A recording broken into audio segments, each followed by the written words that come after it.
যে পরীক্ষাগুলো সেই পরীক্ষাগুলোর ম্যাথ অংশের সমাধান দেব এবং ব্যাখ্যা সহ। ঠিক আছে, তো এই মুহূর্তে কে কোথা থেকে আমাদের ক্লাসে জয়েন হয়েছেন আমাকে একটু কমেন্ট সেকশনে জানাবেন প্লিজ। এবং আমার সেটআপ ঠিক আছে কিনা, দ্যাট মিন্স আমাদের সাউন্ডটা ক্লিয়ার শুনতে পাচ্ছেন কিনা সেটাও আমাদেরকে একটু জানাবেন। ঠিক আছে, আমরা একটু দেখতে চাই কে কোথা থেকে জয়েন করেছেন এবং কার কাট মার্ক কেমন। আনিকা নূর, আসসালামু আলাইকুম স্যার। ওয়ালাইকুম আসসালাম, ফ্যান্টাস্টিক। ওকে, কার কেমন কাট মার্ক আলটিমেটলি থাকলো সেটাও একটু জানায়েন। ঠিক আছে, আচ্ছা। ওকে, আচ্ছা, আপনারা একটু সবাই আপনাদের ফ্রেন্ড সার্কেল যারা আছে ওদেরকে একটু মেনশন করে দেন, আমরা সবাই মিলে ক্লাসটা করব। এই ক্লাসটাতে আপনারা বেশ ভালো কিছু শিখতেও পারবেন বটে, এবং যারা আগামীতে আপকামিং পরীক্ষাগুলো দিতে যাচ্ছেন তাদের জন্য বেশ উপকার আসবে, সেটা হোক ব্যাংক অথবা অন্য যে কোনো চাকরি পরীক্ষা। আপনি এখান থেকে ম্যাথমেটিক্স সব জায়গায় সেম। ঠিক আছে, তো ওইগুলো আপনি খুব ভালোভাবে শিখতে পারবেন। আজকের এই যে কয়েকটা ম্যাথ আমরা দেখবো, অলমোস্ট 20টার মতো ম্যাথ। তো আসেন আমরা শুরু করে দেই আর অপেক্ষা না করে। ওকে, তাহলে আমরা প্রথমে দেখি আমাদের কি আছে। প্রথম যে কোশ্চেনটা আমরা দেখতে পাচ্ছি, এখানে তারা বলতেছে the ratio of milk and water, ratio of milk and water in a pot is in a portion is 5:2। তার মানে মিল্ক এবং ওয়াটারের যে অনুপাত সেটা তারা বলতেছে 5:3 if the quantity of milk is 6 litre more than quantity of water. তারা বলছে মিল্কের চাইতে নাকি ওয়াটারের যে পরিমাণটা সেটা কত লিটার বেশি, 6 লিটার বেশি। এখন বলছে দেন, তাহলে what is the quantity of milk in the pot in water, তাহলে ওই পটে কি পরিমাণ মিল্ক ছিল আমাদের কাছে সেটা জানতে চাওয়া হয়েছে। ঠিক আছে, চলেন তাহলে আমরা এখানে দেখি আমাদের মিল্ক এবং ওয়াটারের যে রেশিওটা সেটা তারা বলতেছে 5:2। Okay fine. এখন পরে যেটা বলছে সেটা হচ্ছে মিল্ক নাকি বেশি আছে, কার থেকে বেশি, কত লিটার বেশি আছে, 6 লিটার বেশি আছে। তবে কার থেকে 6 লিটার মিল্ক বেশি আছে, ওয়াটার থেকে 6 লিটার মিল্ক আমাদের এখানে বেশি আছে। এখন আপনি একটু চিন্তা করে দেখেন, আমরা যদি এমন করে চিন্তা করি যে আমাদের এক্স্যাক্টলি মিল্কটা কত, যদি একটা চলক ধরে বলি যেহেতু অনুপাত আছে, তাহলে মিল্কের এক্সাক্ট পরিমাণটা যদি আমি 5x বলি আর ওয়াটারের এক্সাক্ট পরিমাণটা যদি আমি 2x কনসিডার করি, তাহলে দেখেন তো আমার ওয়াটার থেকে মিল্ক কতটুকু বেশি আছে। তো আমরা সেটা যদি বের করতে চাই কতটুকু বেশি আছে, 5x minus 2x, that means 3x পরিমাণ মিল্ক আমার কি আছে, বেশি আছে। এটা হলো আমাদের অনুপাতের কথা যদি বলি। আর এক্স্যাক্টলি আমার সেই পরিমাণটা কত বেশি, 6 লিটার। তার মানে আমরা এখন বলতেই পারি এখানে যে আসলে ওই যে অতিরিক্ত 3x এইটার ভ্যালুটা এক্স্যাক্টলি কত, অ্যাকর্ডিং টু দ্য প্রবলেম আমরা সমীকরণে বলতে পারি যে এই 3x এর ভ্যালুটাই আসলে এক্স্যাক্টলি কোয়ান্টিটিতে কত, 6। অতএব আমরা 3 দুগুণে 6, দ্যাট মিনস আমাদের x এর ভ্যালুটা কত আসতেছে, 2। এখন প্রাথমিক অবস্থায় কি পরিমাণ মিল্ক ছিল আমাদের কাছে সেটা জানতে চাওয়া হয়েছে। তাহলে মিল্ক ছিল আমাদের কত, 5x প্রাথমিক অবস্থায়। অতএব আমাদের কোয়ান্টিটি অফ মিল্ক যেটা সেটা হবে হচ্ছে 5x, আর x এর ভ্যালু কত পেয়েছি, x এর ভ্যালু পেয়েছি হচ্ছে 2। তার মানে 5 দুগুণে 10। তাহলে আমাদের প্রাথমিক অবস্থায় ওই পটে এক্স্যাক্টলি মিল্ক ছিল হচ্ছে 10 লিটার। ঠিক আছে, এইটা আমাদের রেশিও এন্ড প্রপোর্শন যে লেকচারটা ছিল সেই লেকচারে 3 নাম্বার লেকচার। আমাদের দেখেন আমাদের 3 নাম্বার লেকচার 11 নাম্বার পেজে আপনি এই কোশ্চেনটা পেয়ে যাবেন, এই টাইপের কোশ্চেন গুলো পেয়ে যাবেন। ঠিক আছে, আমরা অনেক করিয়েছি এবং আমাদের বেসিক যে শীট আছে বেসিক ম্যাথের ওইখানেও কিন্তু এই টাইপের কোশ্চেন আমরা অনেক করিয়েছি। ঠিক আছে, আসেন আমরা নেক্সটে দেখি কি আছে। The sum of two integer, দুইটা পূর্ণ সংখ্যা ইজ 848, মানে দুইটা পূর্ণ সংখ্যাকে যদি যোগ করেন তাহলে নাকি সেটা 48 হবে। এন্ড এবং প্রোডাক্ট মাল্টিপ্লিকেট, দ্যাট মিনস ওদেরকে যদি আমি গুণ করি তাহলে ইজ 432, এবং তাদের প্রোডাক্ট, দ্যাট মিনস প্রোডাক্ট মানে হলো গুণফল, তাদের গুণফল হয় হচ্ছে 432। এখন প্রশ্ন হচ্ছে what is the smaller number, তাহলে ওই দুইটা সংখ্যার মধ্যে আমাদের ছোট সংখ্যাটা কত সেটা জানতে চাওয়া হয়েছে। খেয়াল করে দেখেন এই প্রশ্নটা একদম আমাদের বেসিক শীট থেকে হুবহু কমন আসা। আমাদের যে বেসিক ম্যাথের শীট আছে 1 নাম্বার লেকচারে পেজ নাম্বার 14 কোশ্চেন নাম্বার 39 আপনি পাবেন সরাসরি কোশ্চেন এটা। আর এই কোয়েশ্চেনটা মেবি এর আগেও একবার পরীক্ষা আসছিল, বিসিএস এর 31 বিসিএস এর কোয়েশ্চেন ছিল এমনটা। এখন আমরা দুইটা সংখ্যা গুণফল এবং তার যোগফল জানি। এখন আমাদের কাছে জানতে চাওয়া হয়েছে তাহলে ওই দুইটা সংখ্যা কি হতে পারে। আচ্ছা, আমরা এমনটা চিন্তা করি যে আমাদের স্মলার নাম্বার যেটা, এই স্মলার নাম্বারটা আমরা ধরে নিই, ঠিক আছে, স্মলার নাম্বারটা আমরা সাপোজ এক্স ধরে নিই। তাহলে আমাদের অপর যে সংখ্যাটা আছে সেটা নিশ্চয়ই কি হবে, সেটা দুইটার যোগফল কত 48। তাহলে আমার বড় সংখ্যা যেটা হবে সেটা হবে 48 মাইনাস এক্স। এবার আসেন আমরা সমীকরণ দাঁড় করাই, যেহেতু এক্স এর ভ্যালু বের করবো। তার মানে সমীকরণটা কাকে বেস করে দাঁড় করাবো সেটা খুব ইম্পর্টেন্ট বিষয়। ওই যে তারা বলছে দুইটি সংখ্যা গুণ করলে আবার কত হবে, 432 হবে। তার মানে আমাদের অ্যাকর্ডিং টু দা প্রবলেম আমাদের সমীকরণটা হবে ওই দুই সংখ্যার গুণফল।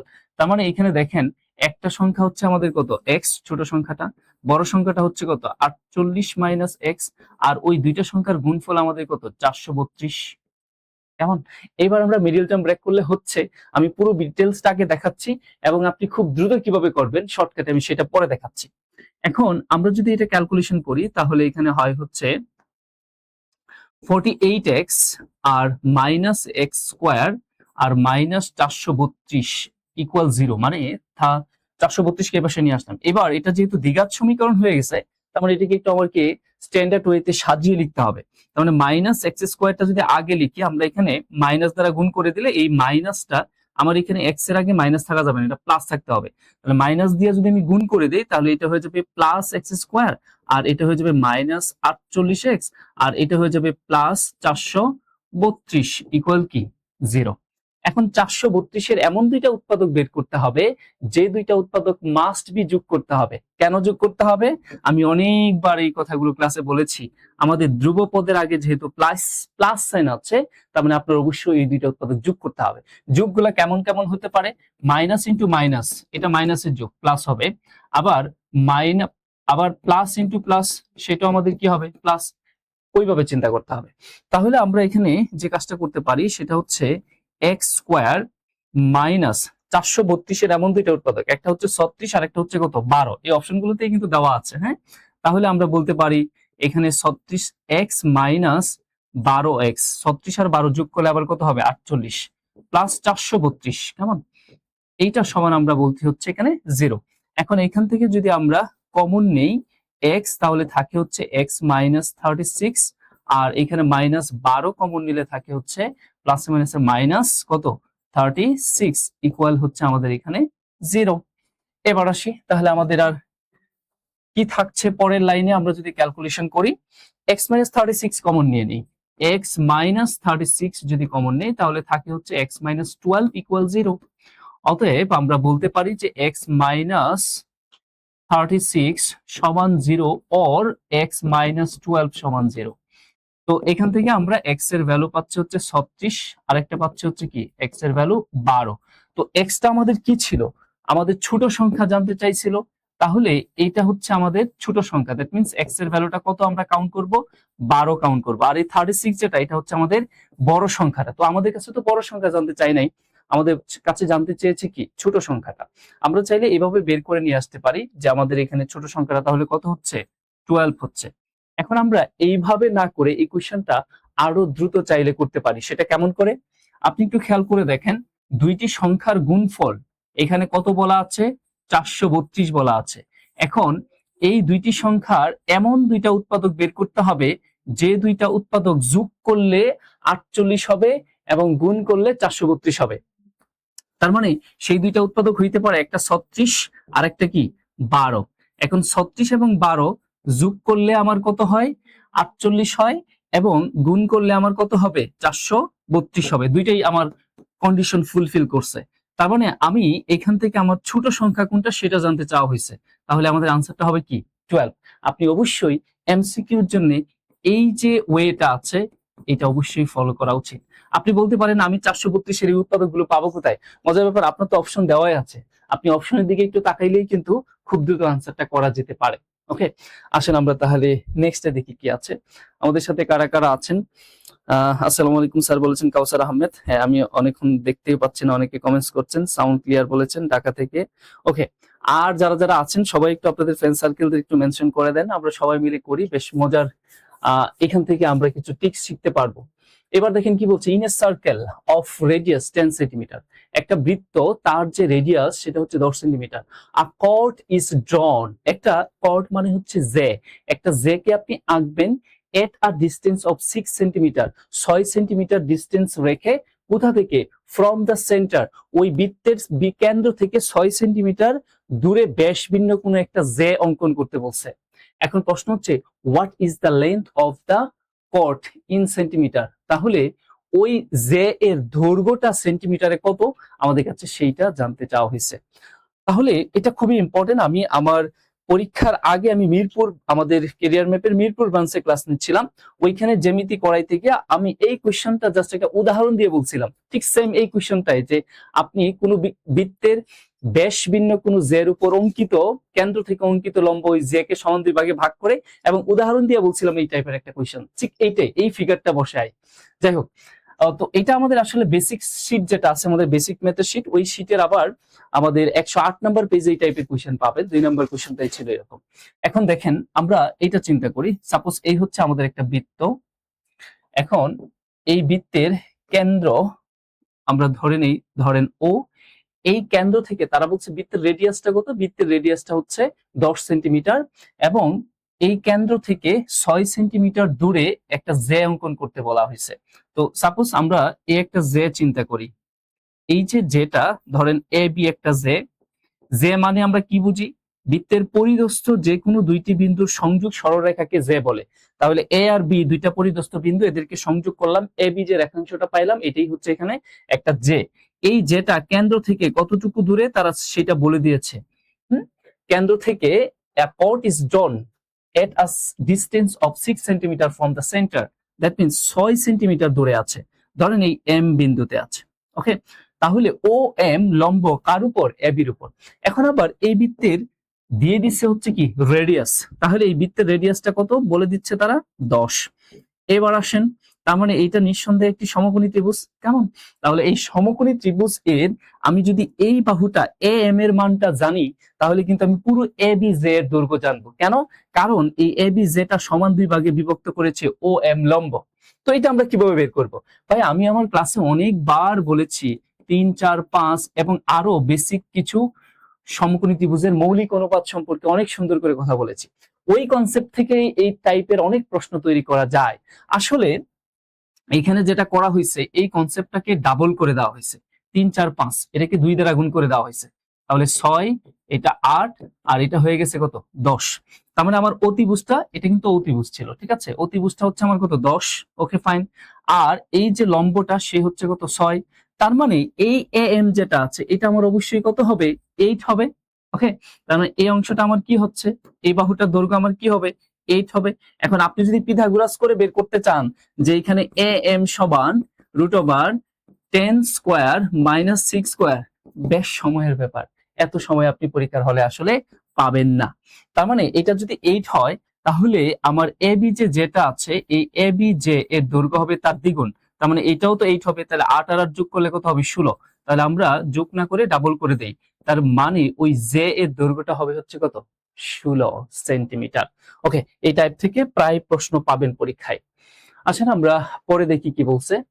What is the smallest number divided by 3, 5 and 9 with remainder 2? এটা লসাগু গসাগুর সবচেয়ে সহজ একটা কোয়েশ্চেন, যারা লসাগু গসাগু ক্লাস করেছেন তারা জানেন এই ধরনের ম্যাথগুলো আমরা উদাহরণ দিয়ে আগে আপনাকে ক্লিয়ার করিয়ে দেই। এখন তার মানে আমার এখানে কি করতে হবে, 3, 4, 3 এবং 5 এবং কত, 9 এর লসাগু নিতে হবে। তার মানে এদের লসাগু এলসিএম এখানে কত হবে, বড় সংখ্যাটা কত, 9।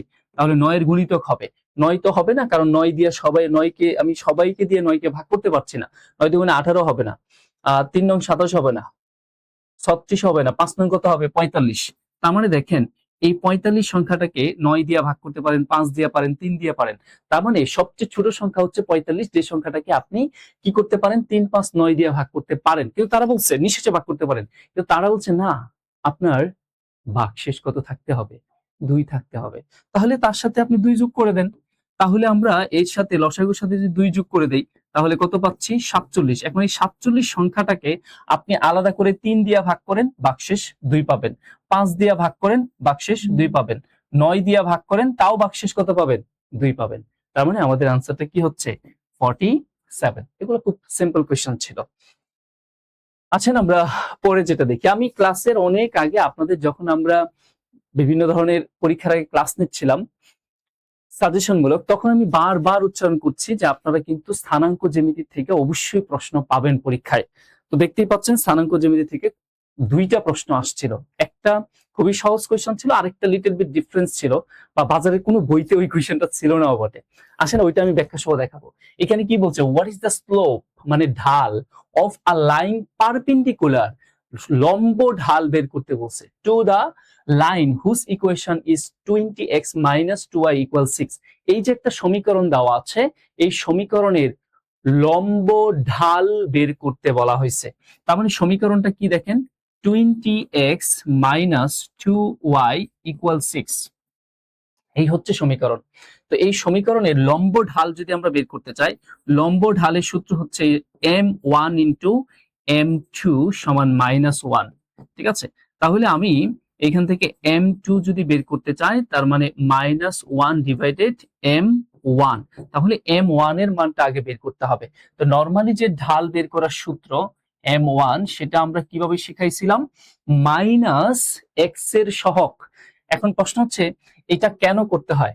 আমি যদি পুরো ব্যাখ্যায় যাই তাহলে বিষয়টা এইরকম দাঁড়ায় যে আমরা আসলে কি জানি, আমরা y = mx + c যদি পাই, তাহলে এটাই হচ্ছে আমাদের সরলরেখার ঢালের সূত্র। তাহলে এইখানে আপনি x এর সহগ যেটা পাচ্ছেন m, দ্যাট ইজ কল ঢাল বা স্লোপ, যেটাকে বলি m দ্বারা আইডেন্টিফাই করা হয়। তার মানে আমরা এই m এর পজিশনে যাকে পাবো তাকে আমরা কি বলবো, ওই সরলরেখার ঢাল বলবো। এখানে বিস্তারিত আরো আলোচনা আছে, আমি গ্রাফ দিয়ে না যাই। তো আপনি একটা চিন্তা করে দেখেন, একটা স্ট্যান্ডার্ড ইকুয়েশনের কথা চিন্তা করেন যে ax + by + c = 0। তো এটার ঢাল আপনি কিভাবে বের করবেন? তাহলে এই স্ট্যান্ডার্ড ইকুয়েশনটাকে আপনি যদি এই ঢালের সমীকরণের মতো করে চিন্তা করেন, তাহলে কার মানটা বের করতে হচ্ছে, y এর মানটা বের করতে হচ্ছে। তাহলে এই সমীকরণ থেকে আপনি একটু y এর মানটা বের করার চেষ্টা করেন। তো আপনি কিভাবে বের করবেন, আপনার এখানে by রেখে দেন আর বাকি সব ওই পাশে নিয়ে যান। দ্যাট মিন্স -ax প্লাস এখানে কি হচ্ছে c। এবার আমরা যদি একদম সিঙ্গেল y এর মান লাগবে, y এর সহগ 1 পজিশনে নিয়ে আসতে হবে, তাহলে y এর সাথে b আছে, b টাকে সরিয়ে দেই।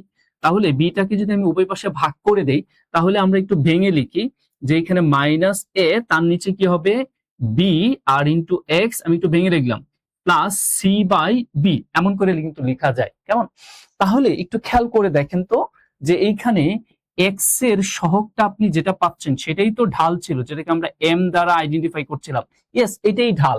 তাহলে এর পজিশনটা কেমন হয়েছে দেখেন তো, এর পজিশনটা কি এমন হয়েছে না, -a/b, এটাই তো পাচ্ছেন।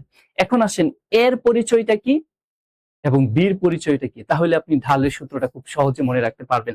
আপনি স্ট্যান্ডার্ড ইকুয়েশনের আমাদের এর পরিচয় কি ছিল, x এর সহগ, তার আগে একটা মাইনাস আছে, এটা সূত্রে মাইনাস থাকবে, কিভাবে আসছে আমরা এখানে দেখতে পাচ্ছি।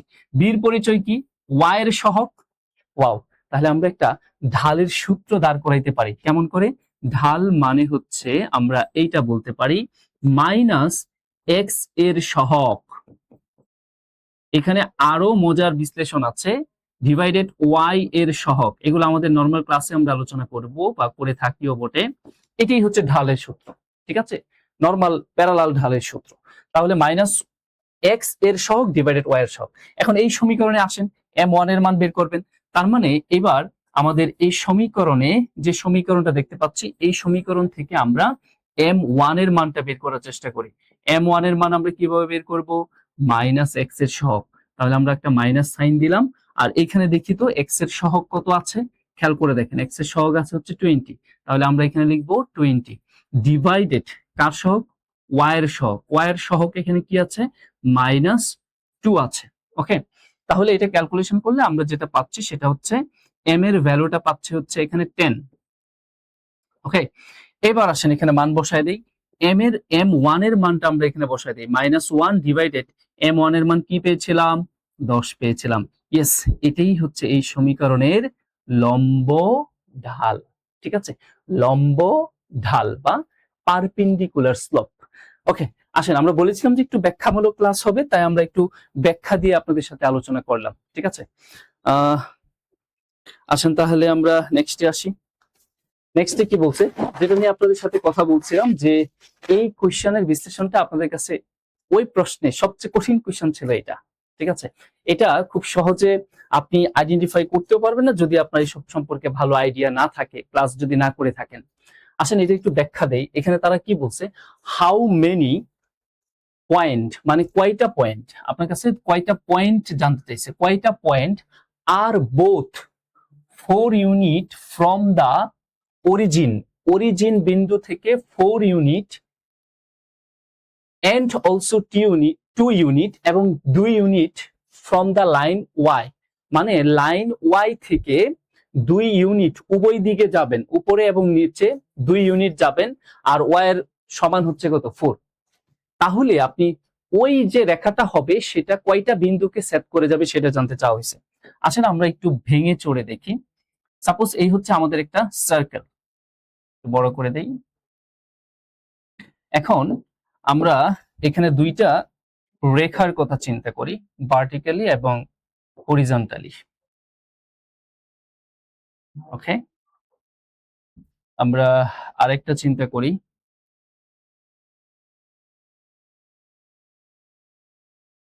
এরকম করে।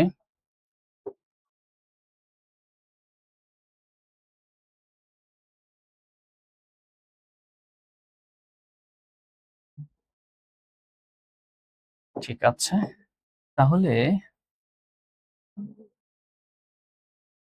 এবার দেখেন আমাদের সেন্টার পয়েন্ট, এটা হচ্ছে আমাদের মূল বিন্দু বা অরিজিন বিন্দু 0.00। ওকে, এবার তারা বলছে এটা হচ্ছে আমাদের এক্স অক্ষ আর এটা হচ্ছে আমাদের ওয়াই অক্ষ। ঠিক আছে, এটা হচ্ছে ওয়াই প্রাইম আর এটা হচ্ছে আমাদের এক্স প্রাইম। তো আমরা, তারা বলছে কি একটু খেয়াল করে দেখেন যে both 4 unit from the origin, তাহলে অরিজিন থেকে আপনার 4 ইউনিট দূরে যাইতে বলা হয়েছে। 4 ইউনিট, দ্যাট মিন্স রেডিয়াসের মান দেওয়া আছে, একটা সার্কেল হবে। আমি এটাকে 1 বললাম, এখানে 2 বললাম, এখানে 3 বললাম, আর এটা হচ্ছে আমাদের সেই 4, যেটাকে 4 ইউনিটের কথা বলা হয়েছে। তাহলে এটা উভয় দিক দিয়ে হবে। ঠিক আছে, এই দিক দিয়েও 4 ইউনিট, ওই দিক দিয়েও 4 ইউনিট, এই দিক দিয়েও 4 ইউনিট। তার মানে আমরা এখানে যদি 1 বলি, এটাকে 2 বলি, এটাকে 3 বলি, এই ইউনিটটা আমরা 4 বললাম। আর এদিক দিয়ে যদি বলতে চাই তাহলে -1, তারপর আমরা বলি হচ্ছে -2, -2, -3 and last one is -4। ওকে, এখন পরবর্তী জায়গাটাই হচ্ছে সবচেয়ে ইম্পর্টেন্ট বিষয়। সেটা কি বলছে দেখেন, আমাদের এন্ড এবং also 2 unit from line y, y সমান 4, তার মানে ওয়াই সমান তো এখানে 4, এই অংশটুকু অরিজিন থেকে এই অংশটুকু দূরত্ব তো আমাদের এখানে কত, এক্স্যাক্টলি 4। ঠিক আছে, এখন আপনাকে 2 ইউনিট যাইতে বলছে। 2 ইউনিট কিভাবে যাইতে বলছে এটা একটু জরুরি বিষয়। 2 ইউনিট উপরের দিকে যান। আমি যদি ওয়াই এর ভ্যালু এখানে, তারপরে বলি হচ্ছে এখানে 5, তারপরে বললাম এখানে কত 6, তাহলে এই 4 থেকে আমরা 2 ইউনিট উপরের দিকে গেলাম। কেমন, আমরা কালারটা চেঞ্জ করে বলি, এদিকে 2 ইউনিট উপরের দিকে গেলাম। আবার এটা হলো পজিটিভ 2 ইউনিট উপরের দিকে গেলাম, তারপরে আবার আমাদের নিচের দিকেও 2 ইউনিট চাইতে হবে, তার মানে এটা হচ্ছে -2।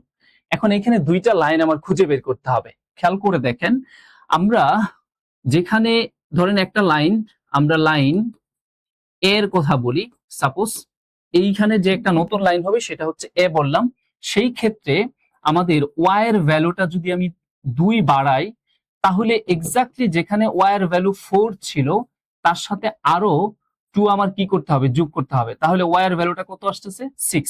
এই হচ্ছে একটা পয়েন্ট। আবার আমি যদি নিচের দিকে আসি, যদি নিচের দিকে আসি সেখানে আরেকটা লাইন আমার তৈরি হবে, ধরেন যে সেটা বি লাইন, আর সেখানে ওয়াই এর ভ্যালুটা আমার -2 চিন্তা করি।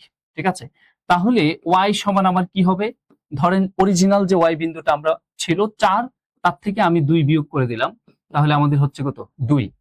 তাহলে একটা বিন্দু হচ্ছে এখানে, তার মানে এখানে একটা রেখা হচ্ছে, আমি এখানে আরেকটা রেখা অঙ্কন করি, এই হচ্ছে আমরা এটাকে এ লাইন বললাম। আরেকটা লাইন এখানে আমরা পেয়েছি, সেটাকে আমরা এখানে এই বিন্দুতে আরেকটা লাইন পেয়েছি। ঠিক আছে, ইম্পর্টেন্ট বিষয় হচ্ছে এইখানে, খুবই ইম্পর্টেন্ট, খুবই জটিল। অনেকেই যারা সঞ্চার কি বলে, আপনার এইখানে যদি স্থানাঙ্ক জ্যামিতি ভালো আইডিয়া না থাকে তাহলে আপনার জন্য এটা বেশ কঠিন লাগবে, স্বাভাবিক। এখন আমরা আরেকটা রেখা এখান দিয়ে চিন্তা করি, বি। এখন আমাদের কি জানতে চাইছে খেয়াল করে দেখেন, বি যে লাইনটা আছে, এই বি লাইনটা কিন্তু আমাদের ওই বৃত্তের দুইটা পয়েন্টকে সেট করে গেছে, আর ওইটাই কিন্তু আমাদের কাছে জানতে চাইছিল। আসেন সেই দুইটা পয়েন্টের স্থানাঙ্ক আমরা বের করি। এই একটা পয়েন্ট, এই একটা পয়েন্ট, এই দুইটা পয়েন্টই আমার, তার মানে দুইটা পয়েন্ট, আনসার 2। এখন স্থানাঙ্কটা কিভাবে আসবে, একদম শুরু থেকে শুরু করি আবার। সেটা হচ্ছে বৃত্তের কথা চিন্তা করেন, বৃত্তের সমীকরণ আমরা কি জানি, x square plus y square equal radius square. ঠিক আছে, তার মানে এবার x square plus y square সমান আর এর মান কত, 4। এই যে এই দিক দিয়ে 4, ঠিক আছে, সব দিক দিয়েই তো 4, এটাও 4, আবার এই দিক দিয়েও 4, আবার নিচ দিয়েও -4। ওকে, এদিক দিয়ে হচ্ছে -4, তার মানে 4 স্কোয়ার। তাহলে আমরা বলতে পারছি যে x square plus y square সমান হচ্ছে আমার কত, 4 4 16। এবার আসেন, আপনার দুইটা পয়েন্ট নিতে বলছিল। ওই যে আমরা প্রথমে 2 যখন নিয়েছি তখন ওয়াই এর ভ্যালুটা দাঁড়াইছিল কত, 6। এখন আমরা এই সমীকরণে, এই যে সমীকরণটা ফাইনালি পেয়েছি, এই সমীকরণ থেকে আমরা যখন ওয়াই এর মানটা 6 কনসিডার করব, তাহলে দেখেন কি আসতেছে, ওয়াই প্লাস 6 স্কোয়ার, আর এখানে হচ্ছে 16। তাহলে আমরা এক্স স্কোয়ার সমান 16 মাইনাস 6 6 36। তাহলে আমাদের বিয়োগ করলে এক্স স্কোয়ারের ভ্যালুটা থাকতেছে হচ্ছে কত, -20। এটা খুবই ইম্পর্টেন্ট একটা জায়গা, যে আপনাদেরকে যদি জিজ্ঞেস করা হয়, বলেন তো যে জগতে, আমাদের বাস্তব জগতে কোনো একটি সংখ্যাকে বর্গ করবেন আর তার ভ্যালু আসবে নেগেটিভ, এইটার কোনো অস্তিত্ব আছে? মানে এক্স স্কোয়ারের ভ্যালু -2, এটার আসলে কোনো অস্তিত্ব আছে?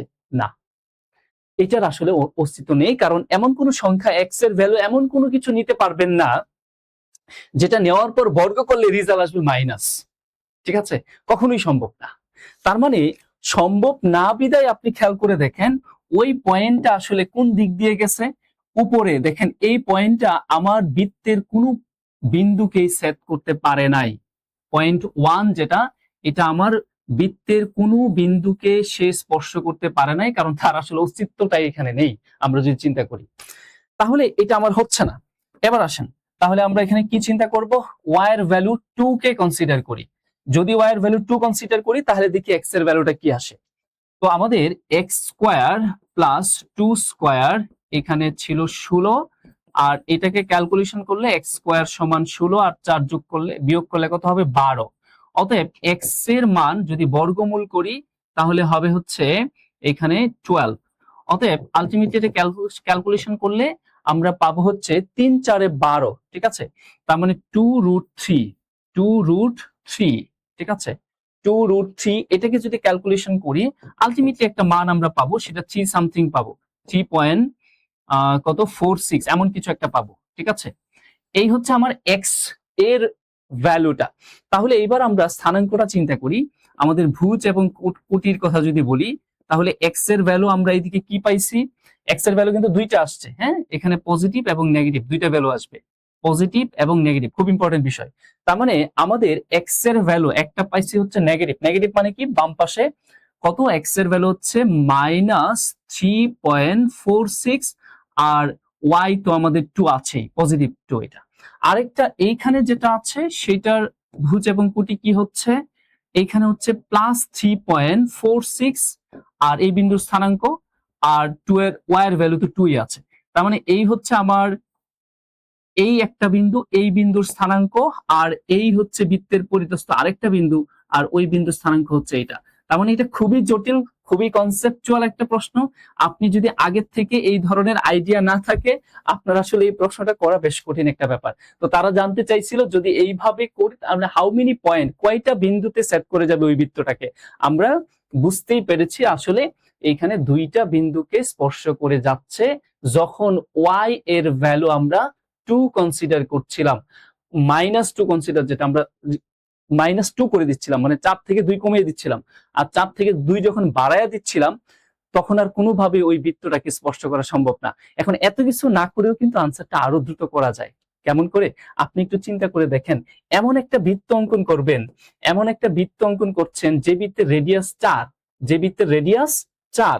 এখন ওই রেডিয়াস 4 এর থেকে যদি আপনি বাড়ায় দেন কোনো মান, 4 থেকে যদি কোনো মান বাড়িয়ে দেন, ওয়াই এর মানটা যদি বাড়িয়ে দেন, তাহলে সেখানে কোনোভাবেই ওই যে নতুন বাহুটা হবে সেটা কখনোই ওই বৃত্তটাকে স্পর্শ করে যেতে পারবে না।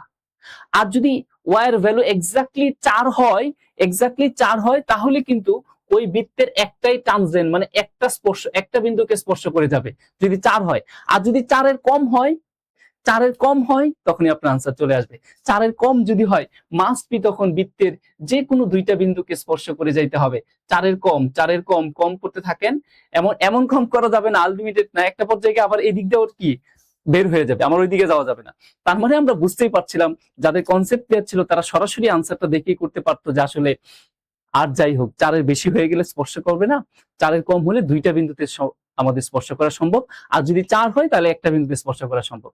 এটাই ছিল সবচেয়ে কঠিন কোয়েশ্চেন, এবং এটার ব্যাখ্যাও কিন্তু আপনারা খুব বেশি একটা পাচ্ছেন বলে মনে হয় না। এবং আপনি বই পুস্তকে আমাদের যে চাকরির বইগুলো আছে বাজারে, ওই চাকরির বইগুলোতে এই টাইপের ম্যাথগুলো একটু কমই দেখা যায়। ঠিক আছে, আসেন আমি একটু চেষ্টা করলাম পুরোপুরি বেসিকটা ক্লিয়ার করে আলোচনা করার জন্য। আসেন আমরা তাহলে পরে যাই। এই কোয়েশ্চেনটার জন্য অনেকে অপেক্ষা করছিলেন, এটা পুরো ব্যাখ্যাটা আশা করি বুঝতে পেরেছেন, আর একটু ভিডিওটা টেনে টেনে দেখলে আরো ক্লিয়ার হয়ে যাবে। এবং আমাদের যে কোঅর্ডিনেট জিওমেট্রি ক্লাস, ওইটা যদি করেন একদম ফ্যান্টাস্টিক ওয়েতে এই জিনিসগুলো সহজেই ধরতে পারবেন। আসেন আমরা পরে দেখি কি বলছে। Next question, the length, breadth and height of a rectangular box, একটা আয়তকার ঘনবস্তু বা আয়তকার বক্স, ওই বক্সের দৈর্ঘ্য, প্রস্থ এবং উচ্চতার অনুপাত আর ইন দ্য রেশিও 2:3:1 এটা দেওয়া আছে। If it's total surface area 352, যদি তার মোট সারফেস এরিয়া যেটা সমগ্র তলের ক্ষেত্রফল সেটা যদি 352 সেন্টিমিটার ঘন সেন্টিমিটার হয়, what it's volume in centimetre cube, তাহলে তার ভলিউমটা কত সেন্টিমিটার কিউব সেন্টিমিটার আমাদের কাছে সেটা জানতে চাওয়া হয়েছে। তাহলে খেয়াল করেন, এটা আমাদের 28 নম্বর লেকচার এর 165 নম্বর পেজে আমরা এই টাইপের অনেকগুলো ম্যাথ করিয়েছি। যারা আমাদের সলিড জিওমেট্রি ক্লাস করেছেন তারা এই বিষয়টা খুব ভালো করে জানেন। এখন একটা জিনিস চিন্তা করে দেখেন, যে সাপোজ আমি এখানে এই হচ্ছে একটা আয়তকার ঘনবস্তু, ওকে, এই হচ্ছে আয়তকার ঘনবস্তু। আমরা একটু ধৈর্য ধরে ব্যাখ্যাটা সহ বোঝার চেষ্টা করি। তো এটার কিন্তু 6টা তল আছে, 8টা কর্নার আছে, 12টা সাইড বা বাহু আছে। এগুলো খুব দরকার, এগুলো আমরা খুব ক্লাসে অনেকবার বলেছি। এখন তাদের যে অনুপাত দৈর্ঘ্য প্রস্থের, সেই অনুপাতগুলো 3:1। তো আমরা এটা চিন্তা করি যে এই দৈর্ঘ্যটা হচ্ছে 3x, যেহেতু অনুপাত দেওয়া আছে, এটাকে আমরা চিন্তা করি প্রস্থটা 2x, আর হাইটটা আমি চিন্তা করি হচ্ছে 1x, দ্যাট মিন্স x। এবার আমার তো x এর ভ্যালু না জানি, এখন আমার কি জানতে চাইছে? ভলিউম। ভলিউম মানে আমরা কি জানি? দৈর্ঘ্য ইনটু প্রস্থ ইনটু উচ্চতা, that means 3x 2x into x। তার মানে আমার ভলিউমটা কি দাঁড়াচ্ছে? 3 দুগুণে 6 x কিউব। ইয়েস, এটি আমার ভলিউম, এটি আনসার। প্রশ্ন হচ্ছে আমার x এর ভ্যালু না জানলে তো আমার কাজ হচ্ছে না, আলটিমেট রেজাল্ট চলে আসতেছে না। তাহলে আমার x এর ভ্যালুটা বের করতে হবে। x এর ভ্যালু বের করতে গেলে আমার একটা অবশ্যই সমীকরণ লাগবে। সমীকরণটা আমরা কোথায় পাবো? দেখেন, আমি ক্লাসে অনেকবার বলেছি যে আয়তকার ঘনবস্তুর বাহু সম্পর্কিত তথ্য দেওয়া থাকলে সমীকরণ হবে ভলিউমের, অথবা সমীকরণ হবে আপনার ডায়াগোনালের, অথবা সমীকরণ হবে টোটাল সারফেস এরিয়া। তার যে কোনো কিছু একটা দেওয়া থাকবে। দেখেন টোটাল সারফেস এরিয়াই বলা আছে, তার মানে টোটাল সারফেস এরিয়ার যে সূত্র, সেই সূত্র সমান আমরা বলবো 552, আর ওইখান থেকে x এর ভ্যালু চলে আসবে। তাহলে আমরা বলতে পারি অ্যাকর্ডিং টু দ্য প্রবলেম, সূত্রটা ছিল 2 into ab, that means 3x into 2x plus bc, তার মানে 2x into x plus CA, তার মানে 3x ইন্টু x, এই সেকেন্ড ব্র্যাকেট ক্লোজ। এইটা সমান আসলে কত? 352। এখন আমরা যদি এটা ক্যালকুলেশন করি, এইখানে 2 দিয়ে কেটে দেই, তাহলে 2 দিয়ে এখানে কাটলে আমাদের কত আসবে? 176 এমন। ঠিক আছে, তাহলে আমাদের 3, তারপরে হচ্ছে আমাদের 7 দুগুণে 14, 14 আর হচ্ছে 3 দুগুণে 6 176। অতএব এবার আসেন আমরা বলতে পারি হচ্ছে 3 দুগুণে 6 এক্স স্কোয়ার, এখানে হবে আমাদের 6 এক্স স্কোয়ার, প্লাস এখানে হবে আমাদের 2 এক্স স্কোয়ার, প্লাস এখানে হবে আমাদের 3 এক্স স্কোয়ার। আচ্ছা, হ্যাঁ, 3 এক্স স্কোয়ার। ওকে, এবার সমান আমরা বলতে পারি 176। তো এখানে যদি আমি সবগুলা যোগ করি, 3 2 5, 5 আর 6 11 এক্স স্কোয়ার। এই 11 এক্স স্কোয়ার সমান আমরা বলতে পারি 176। কেমন? এবার 11 দিয়ে ভাগ করে দেই। অতএব এক্স স্কোয়ার সমান 11 দিয়ে যদি ভাগ করি, তাহলে 11 কে 11 আর থাকে হচ্ছে 6, তাহলে 6 11 66। তার মানে আমাদের এক্স স্কোয়ার সমান হচ্ছে কত? 16। অতএব এক্স এর ভ্যালুটা আমরা পাচ্ছি হচ্ছে 4 4 কত? 16। ইয়েস, হয়ে গেল। এক্স এর ভ্যালু আমরা 4 পেয়ে গেলাম।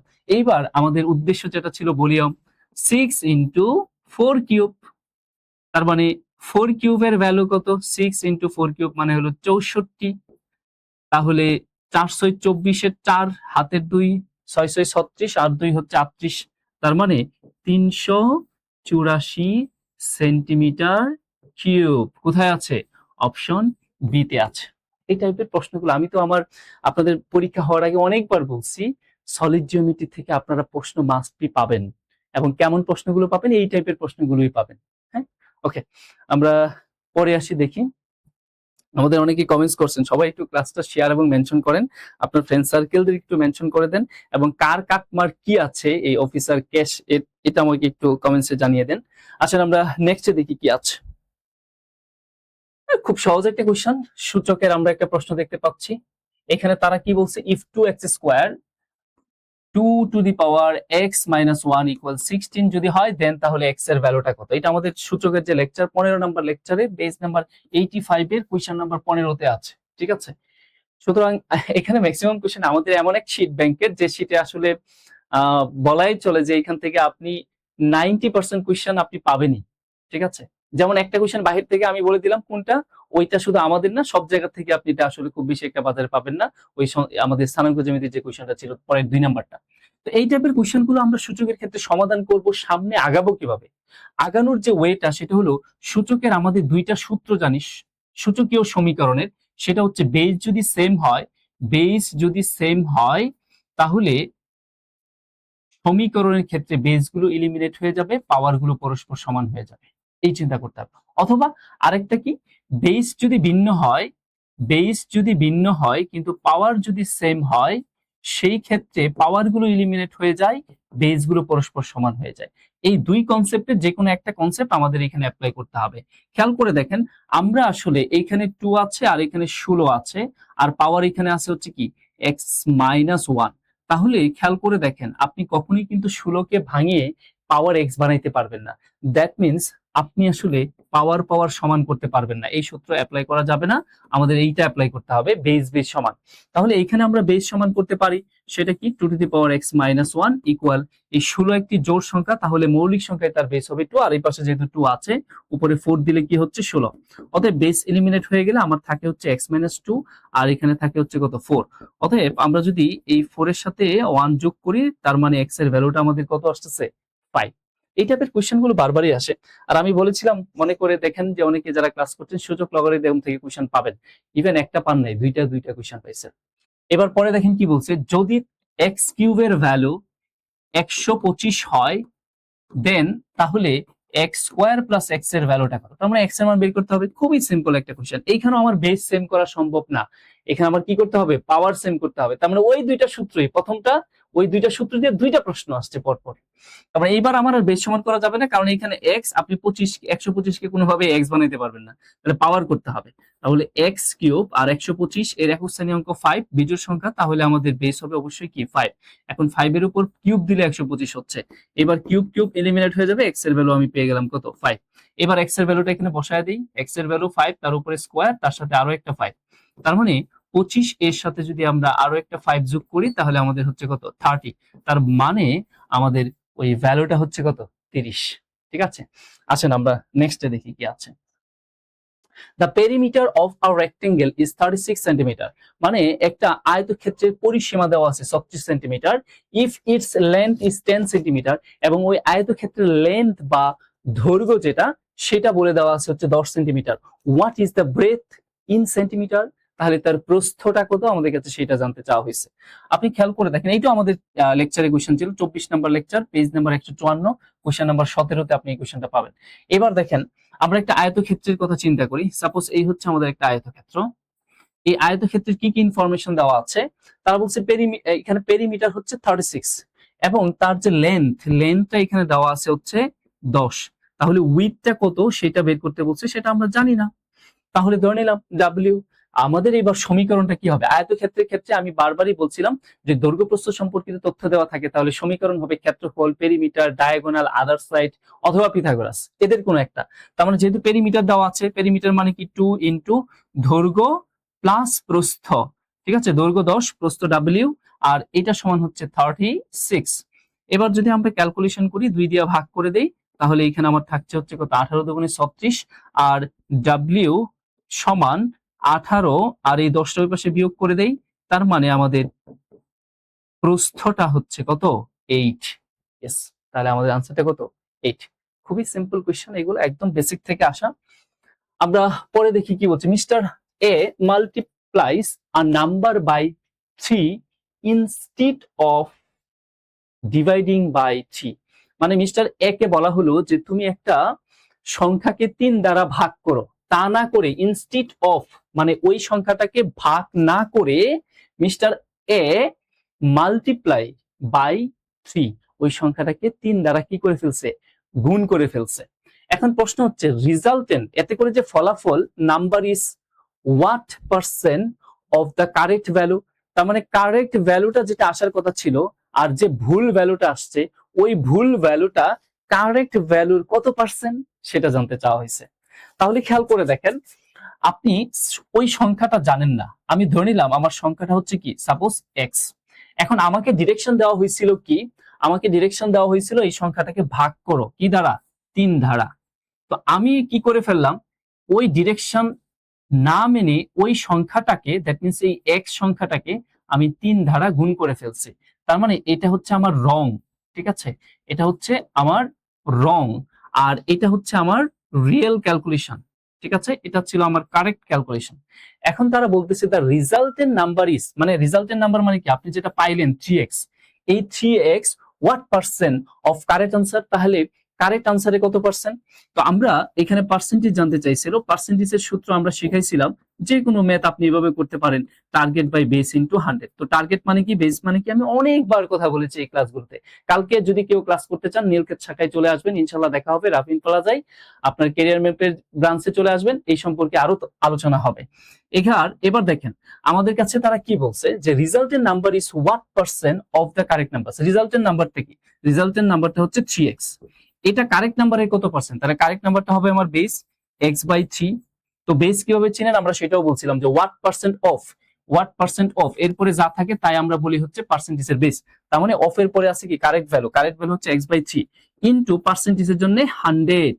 এবার আপনি ক্যালকুলেশন করেন, তাহলে 3x গুণ হয়ে উল্টে যাবে, 3টা উপরে চলে যাবে, এক্সটা নিচে চলে যাবে, এখানে 100টা থাকবে পার্সেন্টেজের জন্য।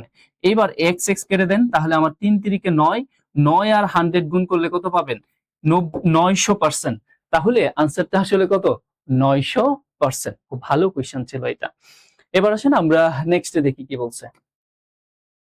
The number of multiples of 4 between 10 and 250 is, তাহলে তারা বলছে দ্য নাম্বার মানে কতগুলি সংখ্যা, অফ মাল্টিপল অফ 4, আপনি 4 দ্বারা যদি ভাগ করেন, কাদেরকে, বিটুইন 10 to 150, মানে 10 থেকে 250 এর মধ্যে 4 দ্বারা বিভাজ্য যায় কতগুলো সংখ্যা আছে আমাদের কাছে, সেইটা জানতে চাওয়া হয়েছে। এটা আমরা অনেকবার করাইছি আমাদের নাম্বার সিস্টেমের যে লেকচারটা ছিল, 1 থেকে 10 পর্যন্ত, 1 থেকে 100 পর্যন্ত, ইত্যাদি ভাগ দিলে ইত্যাদি অনেক কিছু। তো এটা আমাদের লেকচার নাম্বার সিস্টেম 12 নম্বর লেকচারে পেজ নাম্বার 58 এবং কোশ্চেন নাম্বার 15 স্ট্রাকচারের কোশ্চেন ছিল এটা। তো এখানে দেখেন আমাদের 200 250, 10 থেকে 250-এর মধ্যে কতগুলি সংখ্যা আছে যেগুলোকে 4 দ্বারা ভাগ করতে পারবেন? ভাই 4 দ্বারা নিঃশেষে ভাগ যায় কোন সংখ্যাগুলো? সহজ কথায় 4 এর গুণিতক সংখ্যাগুলো। ঠিক আছে, তাহলে আমরা খুব দ্রুত কিভাবে করতে পারি? আমরা 1 থেকে 250 আগে চিন্তা করি। তার মানে 1 থেকে 250-এ 4 দ্বারা ভাগ যায় কয়টি সংখ্যা আছে? First of all you have to identify. আমরা 4 দ্বারা ভাগ করে দিই। 4 6 24, তার মানে আমাদের এখানে 4 2 গুণে 8। তাহলে বাকশেষ কি ডাজন্ট ফ্যাক্ট, ফ্যাক্ট হচ্ছে আমার ভাগফলটা কত, তার মানে 62টি সংখ্যা পাইলাম। তাহলে 1 থেকে 250, 1 থেকে 250 এর ভিতর 62, 62টি সংখ্যা আছে যে সংখ্যাগুলো 4 দ্বারা নিঃশেষে বিভাজ্য যায়। কিন্তু আমাদের তো 1 থেকে 250 এর ভিতরে কয়টা সংখ্যা আছে সেটা জানতে চাই নাই, আমাদের জানতে চাইছে কি 10 থেকে 250 এর ভিতরে। ঠিক আছে, তাহলে আমরা একটা কাজ করি না, 10 থেকে 250 এর ভিতরে কয়টা আছে সেটাও বের করতে পারবো। আগে শুধু এটা দেখি, 10 এর ভিতরে 1 থেকে 10 পর্যন্ত, 1 থেকে 10 পর্যন্ত 4 দিয়া ভাগ যায় এমন সংখ্যা কয়টা আছে ভাই? 4 দিয়া ভাগ যায় 1 থেকে 10 এর ভিতরে এমন সংখ্যা আছে 2টা। তাহলে আমরা একটা কাজ করি না, এইখানে 62 থেকে 2 বাদ দিয়ে দেই, তাহলে কয়টা পাবো? 60টি সংখ্যা পাবো। 60টি সংখ্যা পাবো যে সংখ্যাগুলো 4 দ্বারা নিঃশেষে বিভাজ্য এবং ওরা কোন রেঞ্জের ভিতরে আছে? 10 থেকে 250 এর ভিতরে। এই রেঞ্জের ভিতরে 60টি সংখ্যা আছে যে সংখ্যাগুলো 4 দ্বারা নিঃশেষে বিভাজ্য। ওকে, আসেন আমরা তাহলে পরে যাই। এই টাইপের কোশ্চেন বারবারই পরীক্ষায় রিপিট হবে। আপনারা যে স্ট্রাকচারটা বুঝেন যে কোন জায়গাগুলো থেকে আসলে বর্তমান ফ্যাকাল্টি কোশ্চেন করে থাকে। The diagonal of a rhombus are 16 centimetre and 12 centimetre, মানে একটা রম্বস তার দুইটা কর্ণের দৈর্ঘ্য দেওয়া আছে 16 এবং 12। প্রশ্ন হচ্ছে the side of the rhombus in length is, তাহলে ওই রম্বসটার এক বাহুর দৈর্ঘ্য কত আমাদের কাছে সেইটা জানতে চাওয়া হয়েছে। তাহলে এটা তো আমি অনেকবার করাইছি এই টাইপের কোশ্চেন গুলো আমাদের 26 নাম্বার লেকচারে। আমি গতকালকেও মিরপুর ব্রাঞ্চে আমরা করিয়ে আসছি এই কোশ্চেনটা, পেজ নাম্বার 153 আমাদের কোশ্চেন নাম্বার 2 তে এই কোশ্চেনটা পেয়ে যাবেন ওই লেকচারে। তো আমরা একটা রম্বসের কথা কনসিডার করি। ধরেন যে এই হচ্ছে আমাদের একটি রম্বস, এভাবে বলি। রম্বস মানে কি? যে চতুর্ভুজের প্রত্যেকটা বাহু পরস্পর সমান কিন্তু কোনো কোণেই সমকোণ নয়, দুইটি কর্ণ সমান নয়, বিপরীত বাহুগুলো পরস্পর সমান এবং অ্যাডজাসেন্ট বাহুগুলোর যোগফল 180 ডিগ্রি। মোস্ট ইম্পর্টেন্ট কথা হলো কর্ণ দুইটি পরস্পরকে সমকোণে সমদ্বিখণ্ডিত করে। That is important point. আর এইটার উপর বেস করে রম্বস থেকে প্রচুর প্রশ্ন করা হয়। খেয়াল করে দেখেন, আমরা এই একটা কর্ণের কথা চিন্তা করি, এই হচ্ছে একটা কর্ণ, তার আরেকটা কর্ণ আমরা ইমাজিন করি এই দিক থেকে। এই যে দুইটা কর্ণ রম্বসের, এই দুইটি কর্ণ, ওই রম্বস এর দুইটি কর্ণ পরস্পরকে সমকোণে সমদ্বিখণ্ডিত করেছে। ঠিক আছে, এই যে সমদ্বিখণ্ডিত করলো, এরা সমকোণে সমদ্বিখণ্ডিত করেছে। এখন আমাদের কোয়েশ্চনটা কি, তারা আমাদের কাছে কি জানতে চাইছে? আমাদের কাছে জানতে চাইছে তাহলে এই যে বাহুটা আছে এই বাহুর দৈর্ঘ্যগুলো কত, মানে এই 4টা বাহুর দৈর্ঘ্য, প্রত্যেকটার দৈর্ঘ্য তো সেম। এখন আমরা খুব দ্রুত ক্যালকুলেশন কিভাবে করতে পারি, খুব দ্রুত, যারা আবার সমকোণী ত্রিভুজে ক্লাস করেছেন তারা খুব সহজে এটা ফিগার দেখে আনসার করতে পারেন। আসলে আমরা একটু দেখি, আমাদের বড় যে ডায়াগোনালটা, ধরেন ডায়াগোনাল 1, এটার ভ্যালু হচ্ছে 16। আপনি একটু চিন্তা করে দেখেন তো, এটার ভ্যালু যদি 16 হয়, তাহলে এই বিন্দুতে যদি ওরা এই 16টা সমান 2 ভাগে বিভক্ত হয়, তাহলে আমি এই অংশটুকু দৈর্ঘ্য নিঃসন্দেহে কত বলতে পারি? এই অংশটুকু দৈর্ঘ্য 16 এর অর্ধেক। দ্যাট মিন্স এই অংশটুকু দৈর্ঘ্য আমরা বলবো হচ্ছে 8। ঠিক একইভাবে এবার চিন্তা করে দেখেন, আমাদের আরো একটা কর্ণের কথা চিন্তা করেন। সাপোজ ডায়াগোনাল 2 যেটা আছে, আমি এখানে দেই, ডায়াগোনাল 2 যেটা আছে সেটার ভ্যালু হচ্ছে কত দেওয়া আছে? 12 দেওয়া আছে। কেমন? যদি 12 হয়, এখানে দেই ডায়াগোনাল 2, এটার ভ্যালু আছে হচ্ছে 12, তাহলে এটাও তো সমান 2 ভাগে বিভক্ত হয়েছে। তাহলে এই বিন্দু থেকে যদি আমি চিন্তা করি এই অংশটুকু দৈর্ঘ্য তাহলে কত হওয়া উচিত? নিঃসন্দেহে আমরা বলতে পারি এই অংশটুকু দৈর্ঘ্য হচ্ছে 12 এর অর্ধেক, দ্যাট মিন্স 6 হওয়া উচিত। তার মানে এই অংশটুকু হচ্ছে আমাদের 6। ওকে, এবার আসেন, এটা তো একটা সমকোণী ত্রিভুজ। তাহলে এই যে সমকোণী ত্রিভুজটা দেখতে পাচ্ছেন, এই সমকোণী ত্রিভুজের এই যে বাহুটা, যেটাকে আমরা বলবো অতিভুজ। কেন অতিভুজ বলবো এটাকে? কারণ হচ্ছে এই বাহুটা কোথায় আছে? সমকোণের বিপরীতে আছে। তাহলে ওইটা ধরো কত? এখানে পিথাগোরাস করে আমরা সময় নষ্ট না করি, এইভাবে চিন্তা করে দেখেন। আপনার মনে পড়ে কিনা আমি স্টার্টিং এও এই অনুপাতটা দেখাইছিলাম যে 3, 4, 5 এটা দিয়ে কি সমকোণী ত্রিভুজ অঙ্কন করা যায় কিনা? দেখেন এইটার উপর বেস করে দুইটা কোশ্চেন চলে আসছে। হ্যাঁ, তাহলে আমি এটাকে একটু ডাবল করি তো, 2 গুণ করি তো, তাহলে এটা হয়ে গেল 6, এটা হয়ে যাবে 8, এটা হয়ে যাবে 10, তাই না? এখন আসেন, আমার এই বাহুটা কত? 6, ইয়েস এটা 6। আমার এই বাহুটা কত? 8। তার মানে এই বাহুটা আমার মাস্ট বি কি হওয়া উচিত? অফকোর্স এই বাহুটার দৈর্ঘ্য 10 হওয়া উচিত, কারণ আমরা জানি 6, 8, 10 কি হচ্ছে? সমকোণী ত্রিভুজ হচ্ছে। ইয়েস, তাহলে ওই বাহুটার দৈর্ঘ্য কত? 10। আপনি খুব সহজে বের করে নিয়ে আসতে পারবেন। ঠিক আছে, যারা আমাদের এই ক্লাসগুলো করেছে তারা এটা খুব সহজেই এই টাইপের কোশ্চেন গুলো ধরতে পেরেছেন। ঠিক আছে, খেয়াল করে দেখেন, এটা একটা সমকোণী ত্রিভুজ। ঠিক আছে, এই যে সমকোণী ত্রিভুজটা দেখতে পাচ্ছেন, এই সমকোণী ত্রিভুজের 6, 8, 10 হচ্ছে তাদের বাহুর অনুপাত। তার মানে ওই 10 যেটা ছিল সেটি আসলে কি ছিল এখানে? এই 10 যেটা ছিল সেটাই হচ্ছে আমাদের ওই রম্বসের এক বাহু। ঠিক আছে, আসেন আমরা তাহলে নেক্সটে আসি, দেখি কি আছে। A circle can have how many parallel tangents at a single time? তার মানে এই ওয়ার্ডটার জন্য আর এই প্রশ্নটা আপনার জন্য জটিল হতে পারে। ভাই আমরা তো নরমালি জানি যে একটা বৃত্তের পরিদস্থ কোনো বিন্দুতে সর্বোচ্চ একটা স্পর্শক অঙ্কন করা যায়। যেমন আমরা যদি বলি, খেয়াল করে দেখেন, সাপোজ একটা বৃত্তের কথা ইমাজিন করি। ধরেন এই হচ্ছে একটা সার্কেল, কেমন? এই সার্কেল অসংখ্য বিন্দুর সংযোগ বক্ররেখার মাধ্যমে তৈরি হয়েছে। একটি বিন্দু থেকে নির্দিষ্ট দূরত্ব বজায় রেখে এক সেট বিন্দুর সংযোগ বক্ররেখাকেই কি বলা হয়? বৃত্ত বলা হয়। তাহলে দেখেন এইখানে একটা বিন্দু, এখানে বিন্দু, এখানে বিন্দু, এই যে অসংখ্য বিন্দু আছে, কোনো বিন্দুই কিন্তু একে অন্যের কি নাই, সমরেখয় অবস্থান করে না। ঠিক আছে, বৃত্তের কোনো বিন্দুই একে অন্যের সমরেখয় অবস্থান করে না।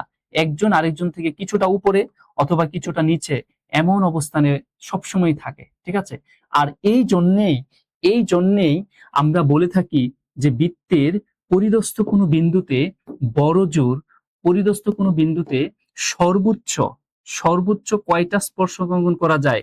একটা স্পর্শক অঙ্কন করা যায়। কিন্তু আমাদের প্রশ্নে বলছে কি জানেন? প্যারালালি মানে সমান্তরালে আপনি কয়টা স্পর্শ অঙ্কন করতে পারবেন। সেই ক্ষেত্রে কিন্তু পজিশনটা ভিন্ন হয়ে যাবে। তো সমান্তরাল এখানে ধরেন, এখন এইখান থেকে আপনি যদি আরেকটা স্পর্শক অঙ্কন করতে পারবেন। তার মানে সমান্তরাল যখন বলবে তখন আসলে কয়টা স্পর্শক অঙ্কন করা যাবে? 2টি স্পর্শক অঙ্কন করা যাবে।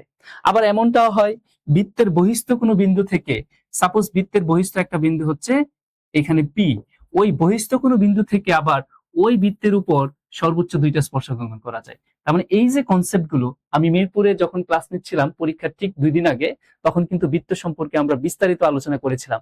তার মধ্যে কিন্তু এই আলোচনাগুলো ছিল। ঠিক আছে, সরাসরি কমন একদম। ওকে, আমি বেসিক আলোচনা থেকে, এটা শীটের কোশ্চেন না, এগুলো হলো বেসিক আলোচনা। যেমন আমি প্রায় বলি একটা বিন্দু দিয়ে কয়টা বৃত্ত, 2টা বিন্দু দিয়ে কয়টা বৃত্ত, 3টি অসমরেখ বিন্দু দিয়ে কয়টা বৃত্ত, সবাই একটু কমেন্টসে লিখে ফেলেন। আসেন আমরা পরে যাই কি বলছে দেখি।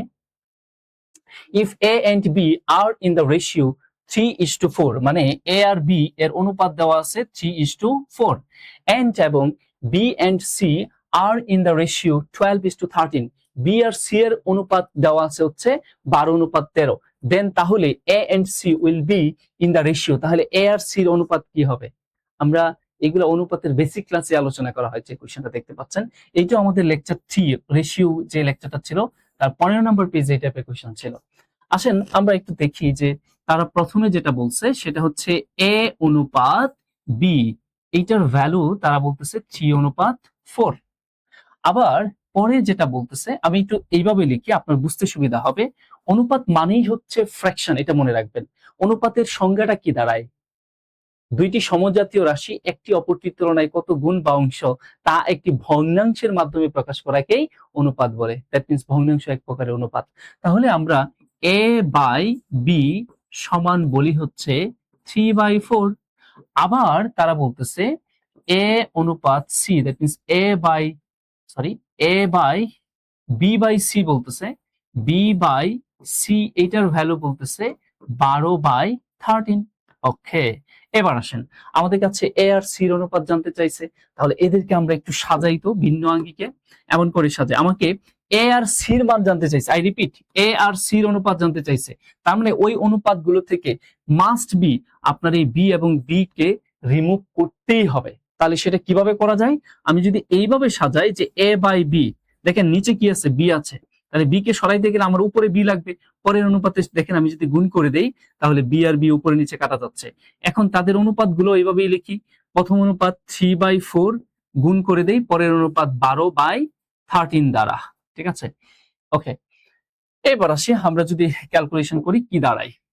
এখানে দেখেন আমি বি বি কেটে দিতে পারলাম, আমার দরকারও ছিল এটা। তাহলে এখানে কি থাকবে, এ অনুপাত সি থাকবে সমান। এবার আসেন 3 দিয়া এই 12 কে কাটাই, 4 দিয়া 12 কে কাটলে কত হয় 3। তাহলে উপরে আমার গুণ করলে হচ্ছে কত, 3 3 9, আর নিচে থাকছে কত 13। ইয়েস, তার মানে এ অনুপাত সি এর ভ্যালুটা হচ্ছে আমাদের কত, 9/13। ওকে, আসেন তাহলে আমরা নেক্সট দেখি কি আছে। In a school there are 286 students where boys and girls are in the ratio 8:5। তার মানে একটা স্কুলে আপনার মোট 286 জন শিক্ষার্থী আছে, তাদের মধ্যে বয়েজ এবং গার্ল এর যে অনুপাতটা তারা সেটা বলে দিচ্ছে কত, 8:5। ওকে, এবার ইফ যদি 22 নিউ গার্লস আর অ্যাডমিটেড, যদি 22 জন নতুন গার্ল অ্যাডমিট হয় সেই স্কুলে, দেন তাহলে new ratio of boys and girls, তাহলে ওই বয়েজ এবং গার্লস এর নতুন অনুপাতটা কি হবে? আচ্ছা, আগে আমরা টোটাল শিক্ষার্থী ছিল 286, এদের থেকে আমরা গার্লস এবং বয়েজ এর অনুপাত যেহেতু বলা ছিল, কত বলা ছিল, 8:5, তার মানে বয়েজ এবং গার্লস এর অনুপাতটা দেওয়া ছিল 8:5। সেই অনুপাত ব্যবহার করে আমরা আলাদা করে বয়েজ এবং গার্লস এর সংখ্যাটা বের করি। তো অনুপাত এবং সমষ্টি দেওয়া থাকলে কিভাবে বের করতে হয়, নিচে হয় হচ্ছে অনুপাত দ্বয়ের যোগফল, আর উপরে হয় হচ্ছে যার মান বের করছেন বি, তাহলে আমি বয়েজ বের করতে পারছি, তাহলে বয়েজ এর অনুপাত উপরে হবে কত 8 ইন্টু তাদের সমষ্টিটি কত 286। এখন এইটাকে ক্যালকুলেশন করে দেন, তাহলে আমার নিচে হয় হচ্ছে কত 5 আর 8 13, উপরে 8 আর এখানে 286। এগুলো আরো ফাস্ট ক্যালকুলেশন করে ফেলা যায়। তাহলে 13 2 কত 26, তার মানে 2 বার, তাহলে আমার থাকবে হচ্ছে 2, তাহলে 13 2 26, তার মানে 22। এখন 22 আর 8 আমরা যদি গুণ করি তাহলে যেটা পাচ্ছি, আমাদের বয়েজ সমান দাঁড়াচ্ছে হচ্ছে কত, 6, আচ্ছা 8 দুগুণে 16, 16 6, হাতের আছে 1, 8 দুগুণে 16 আর 1 কত 17। তার মানে 176 যদি বয়েজ হয় তাহলে গার্ল কত হবে? আমি চাইলে ওইটা থেকে বিয়োগ করে দিতে পারি, অথবা আমি চাইলে আবারও অনুপাত ব্যবহার করে বের করতে পারি। আবারও যদি অনুপাত ব্যবহার করে বের করতে চান, তার মানে নিচে আবারও সেই 8/5 হবে, আর এবার গার্লের অনুপাত এখানে 5 হবে, আর এখানে 286। এভাবে বের করার দরকার নাই, আপনি সরাসরি কিভাবে বের করতে পারেন, মোট ছিল কত 286, তার মধ্যে থেকে যেহেতু 176 পাইছেন, এটা বিয়োগ করে দিলেই তো হয়ে যায়, তাই না? তো বিয়োগ করে দিলে আমাদের এখানে কত হবে 0, আর আমার এখানে হবে হচ্ছে 1, তার মানে 110। ঠিক আছে, ওইটা ক্যালকুলেশন করলে 110ই হবে। তার মানে গার্ল হচ্ছে কত 110। এখন নতুন করে অ্যাডমিট হয়েছে কারা, 22 নিউ গার্লস, তার মানে নতুন করে আরো 22 জন গার্ল অ্যাডমিট হয়েছে। তাহলে আমার নিউ গার্ল যেটা দাঁড়ায় সেটা হচ্ছে 110 প্লাস 22, তাহলে যোগ করলে আমাদের এখানে কত দাঁড়ায় 2, আর এখানে হচ্ছে 3, তার মানে 132। এইবার আমাদের অনুপাতটা বের করতে হবে। আমাদের এইখানে বয়েস ছিল কত 176, বয়েস অনুপাত গার্ল যদি আমরা লিখি, আমাদের বয়স ছিল কত 176, তার মানে 176 অনুপাত আমার গার্ল কত নতুন সহ 132। ঠিক আছে, 132। এখন এদেরকে আমাদের একটু কাটাকাটি করে ফেলতে হবে। তাহলে কাটাকাটি করলে আমরা কি পাচ্ছি, 44, 44 কে 4 দিয়া 4 4 16, আর 4 4 16 আর 1 17, তার মানে 44 দিয়ে কাটলে আমার এখানে থাকে 4, আর 44 দিয়ে আমার এখানে কত 44, 3 4 12, 3 4 12 আর 1 কত 13, তার মানে এখানে হয় হচ্ছে 3। তার মানে 4:3 আমাদের নতুন গার্ল এবং বয়েসের অনুপাতটা। তাহলে বয়েস এবং গার্লসের অনুপাত কোথায় আছে? অপশন এ তে ছিল আমাদের 4:3। ওকে, ফ্যান্টাস্টিক কোয়েশ্চেন ছিল, একদম বেসিক জায়গা থেকে। এবার আসেন কি বলছে দেখেন, by selling a product of for 3,500, তারা বলছে আপনি একটা প্রোডাক্ট 3,500 টাকায় বিক্রি করেছেন, কেমন? এইবার আ সেলার মেক্স 15% প্রফিট, তার মানে 3,500 টাকায় যখন একজন বিক্রেতা একটা পণ্য বিক্রি করে তখন নাকি 15% প্রফিট করে। ওকে, এইবার বলছে if the profit is decrease to 9%, যদি প্রফিটটা আপনার 9% কি করে ডিক্রিজ হয়, তাহলে the selling price will be, selling প্রাইসটা কত দাঁড়াবে সেটা জানতে চাওয়া হয়েছে।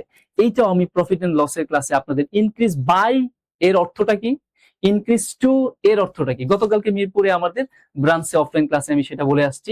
এরকম আরো 6টা টিক্স আপনাদের লিখে আসছিলাম যে অর্থ না ধরলেও, অর্থ না বুঝলেও টিক্সে যাতে আপনি বুঝতে পারেন এটার মানেটা কি।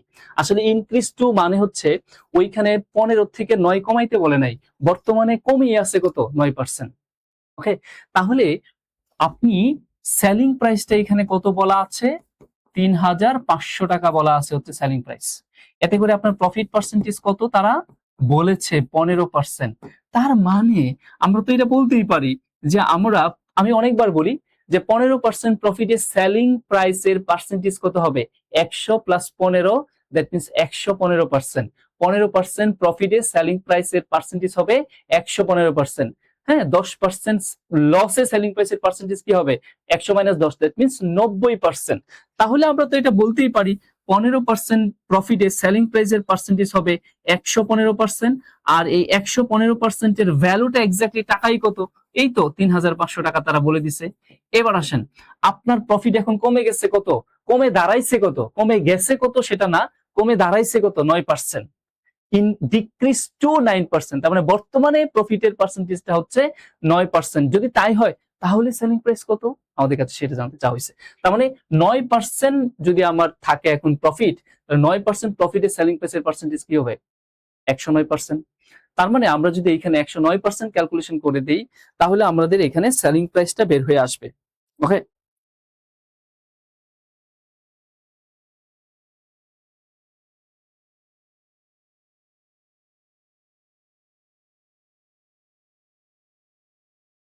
ওকে, এবার আসেন, আমাদের ডিক্রিজ পেয়েছিল কত, 9%। তাহলে 9% ডিক্রিজ হয়ে দাঁড়াইছে বর্তমানে সেলিং প্রাইসটা কত, 9% প্রফিট। বর্তমানে আমাদের প্রফিট পার্সেন্টেজটা হচ্ছে 9%। তাহলে 9% প্রফিটের সেলিং প্রাইসের পার্সেন্টেজ কি হবে, 109%।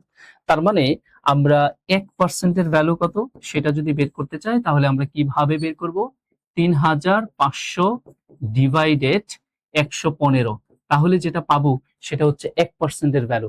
এখন আমার বর্তমানে profit in decrease to 9%। Most important কথা, দ্যাট মিনস টু মিনস কি, বর্তমানে আছে এরকম ফলাফলটা কমে এত দাঁড়াইছে, কত কমছে ডাজেন্ট ফ্যাক্ট, টু মানেই হলো যা আছে তা বর্তমানে 9% প্রফিট পার্সেন্টেজ। তাহলে বর্তমানে প্রফিট পার্সেন্টেজ হচ্ছে কি 9%। তাহলে 9% প্রফিট, 9% প্রফিটে আমার সেলিং প্রাইসের পার্সেন্টেজ কি হবে, 109%। তার মানে আমি সরাসরি 109% এর ভ্যালুটা বের করব। তাহলে 109% হলে আমার কি করতে হবে, যে ভ্যালুটা আছে তার সাথে আমি আবার কি করে দিব, 109 গুণ করে দিব, তাহলে যেটা পাবো সেটাই হচ্ছে আমাদের আনসার। তো এই কাটাকাটিটা পরীক্ষার হলে আপনার জন্য একটু টাইম কনজিউম হইতে পারে। তো এটা কাটাকাটি করলে আমরা পাবো হচ্ছে 3,317 সামথিং পাবো। তো সামথিং এখানে যেহেতু নাই তাহলে ইন্টিজার পর্যন্ত আমাদের নিলেই হবে। ওকে, আসেন আমরা তাহলে নেক্সটে দেখি।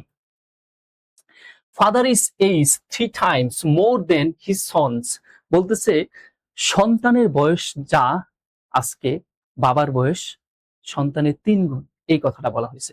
পরে কি বলছে, এন্ড এবং আফটার 8 ইয়ার্স, তার মানে আজকে থেকে 8 বছর পরে, হি উইল দ্যাট মিনস বাবা উইল বি হবে, কি হবে 2.5 টাইমস, বাবা হয়ে যাবে 2.5 গুণ, কার, সন্তানের, কয় বছর পরে, 8 বছর পরে।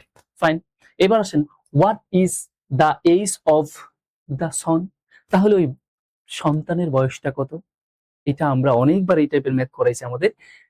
এইজের যে লেকচার আছে 14 নাম্বার লেকচারের পেজ নাম্বার 67 কোয়েশ্চেন নাম্বার 9 এ আপনি কোয়েশ্চেনটা পাবেন। ঠিক আছে, এই ধরনের আরো অনেকগুলো কোয়েশ্চেন আছে।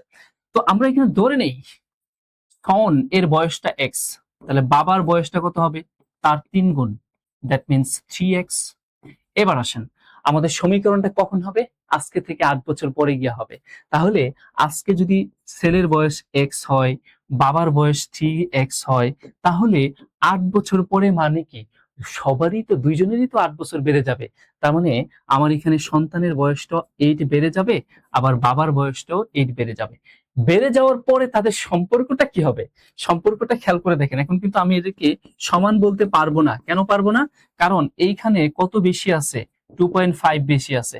আমি বারবার প্রশ্নে একটা কথা বলি ক্লাসগুলোতে, ভাই আপনি দশমিক থাকলে ওইটাকে দশমিক নিয়ে কাজ করেন না, ওইটাকে কনভার্ট করে দেন ফ্র্যাকশনে, সাধারণ ভগ্নাংশে কনভার্ট করে দেন। তার মানে 2/5 না বলে আপনারা বলবেন 5/2।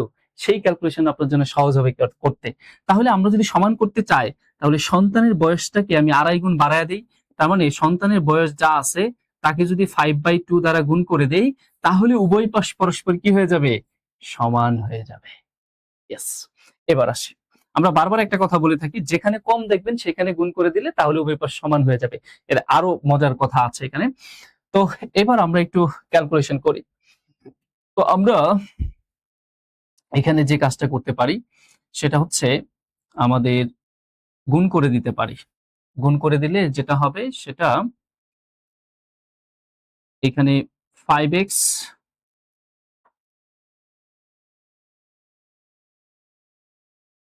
5x প্লাস 5 8 কত 40, আর নিচে হচ্ছে 2, আর এখানে হচ্ছে 3x প্লাস 8। তো এটা এখন ক্যালকুলেশন করলে 5x প্লাস এখানে 40 সমান 3 দুগুণে 6, আর এখানে 8 দুগুণে 16। তো ক্যালকুলেশন করলে আমরা যেটা পাবো x সমান, আমাদের বিয়োগ করলে এখানে হবে হচ্ছে কত 16, তার মানে 4, তাহলে 24 পাবো। তাহলে x এর ভ্যালুটা কত 24, মানে মাইনাসটা থাকবে না, আমি এক লাইনে করে ফেললাম। কেমন? তাহলে x এর ভ্যালু 24, মানে x কার মান ছিল? x ছিল সন্তানের বয়স, আর সন্তানের বয়সটাই কত 24, আর সেটাই আমাদের কাছে জানতে চাওয়া হয়েছে। ঠিক আছে, আসেন আমরা তাহলে নেক্সট দেখি। The sum of age of 3 children born 3 children মানে the sum of age of 5 children, খুব ইম্পর্টেন্ট কথা, 5 children। দেখেন আমি আপনাদের এই ম্যাথটা একটা সুন্দর গ্রামার করে পড়াই, তাহলে আপনি খুব সহজে ধরতে পারবেন। পুরো লাইনটা যদি পড়ে ফেলেন তাহলে কি বিপত্তি হবে দেখেন। The sum of age of 5 children born at the interval of 3 years each is 50 years। কিছুই কিন্তু বুঝতে পারছেন না, এত বড় একটা সেন্টেন্স এইভাবে পড়ে। আসেন আমরা একটু ভেঙে পড়ি। কেমন করে? The sum of age of 5 children, এখানে একটা কমা দিয়ে দিই 5 children এর পরে, born at the interval of 3 years each, এই মূল ভার্বের আগে এখানে একটা কমা দিয়ে দিই। এবার আপনি কমার ভিতরের অংশটুকু মনে করেন এই সেন্টেন্সে নেই, অতিরিক্ত তথ্য সাবজেক্ট সম্পর্কে, এটা বাদ দেন। বাদ দিয়ে এবার পড়েন তো, the sum of age of 5 children is 50 years. খুব সহজে বোঝা যাচ্ছে না যে 5 জন বাচ্চার বয়সের যোগফল কত বছর? 50 বছর। অ্যাপোজিটিভের ব্যবহার বলে একটা কথা আপনারা নিশ্চয়ই শুনছেন, এগুলো খুব দরকার, এতে করে আপনার স্ট্যান্ডার্ড রাইটিং হয়। এবার আমরা ব্র্যাকেটের ভিতরের জিনিস যদি পড়ি তাহলে বুঝতে পারি ওই বাচ্চারা কারা, ওইদের সম্পর্কে অতিরিক্ত তথ্য দেওয়া হচ্ছে। Born at the interval of 3 years each, প্রত্যেকটা বাবু 3 বছর পর পর যদি জন্ম নেয়, তাহলে এরকম 5 জন বাবুর বয়সের যোগফল যদি 50 বছর হয়, এটি হলো তার মানেটা। তাহলে জানতে চাওয়া হয়েছে what is the age of the second youngest one, তাহলে দ্বিতীয় ছোট বাচ্চাটার বয়সটা কত আমাদের কাছে সেটা জানতে চাওয়া হয়েছে। এটা হুবহুব আমাদের শীট থেকে, আমাদের lecture 14 number page number 67 question number 20 থেকে সরাসরি কমন কোশ্চেন, দেখে নিতে পারেন। তাহলে আমরা প্রশ্নটা আনসার করব কিভাবে? আমি এবার আমার সবচেয়ে ছোট যে বয়স বাচ্চার, সেটার বয়সটা যদি আমি এক্স ধরে নেই, তাহলে 3 বছর পরে আরেকটা বাচ্চা জন্ম নিলে তার বয়স হবে কি এক্স প্লাস 3। তার 3 বছর পরে আরেকটা বাচ্চা জন্ম নিলে, আরেকজন বাচ্চা জন্ম নিলে হবে 6, এরপরে আরেকজন নিলে হবে হচ্ছে 9, 5 জন বাচ্চা হইতে হবে, এরপরে আরেকজন নিলে হবে হচ্ছে 12। এই হচ্ছে আমাদের এখানে 5 জন বাচ্চার বয়স যাদের জন্ম হচ্ছে 3 বছর পর পর। তাহলে 2, এখানে 3, এখানে 4, এখানে 5, এই হচ্ছে 5 জন বাবু। এই 5 জন বাবুর বয়স হচ্ছে যোগফল করলে কত হয়? 50 বছর। তো আমাদের কাছে জানতে চাওয়া হয়েছে তাহলে সেকেন্ড ইয়াংগেস্ট বাবু যেটা আছে তার বয়স কত? সেকেন্ড ইয়াংগেস্ট বেবির বয়স হচ্ছে x+3, তাহলে কার মান লাগবে? x এর মান লাগবে। তো এটা আমরা যদি সলভ করি তাহলে যেটা পাই 5 জন মানে 5x প্লাস এখানে 12 আর 9 21 27 আর হচ্ছে 3 30 ইকুয়াল এখানে হচ্ছে কত? 50। তার মানে আমি 30 বিয়োগ করে দিলে 5x সমান আমরা এখানে পাই হচ্ছে 20, অতএব 5 দিয়া ভাগ করে দিলে আমরা পাই হচ্ছে 4x এর ভ্যালু। এখন সেকেন্ড ইয়াংগেস্ট গার্লটা, সেকেন্ড ইয়াংগেস্ট ওয়ান যে ছিল, যে বাবুটা ছিল x+4, সরি x+3 ছিল সেকেন্ড ইয়াংগেস্ট গার্ল বাবুর বয়স, নট গার্ল। এবার x এর মান কত? 4 + 3, দ্যাট মিন্স দ্বিতীয় ছোট বাবুর বয়স যেটা ছিল সেটা হচ্ছে আমাদের 7 বছর।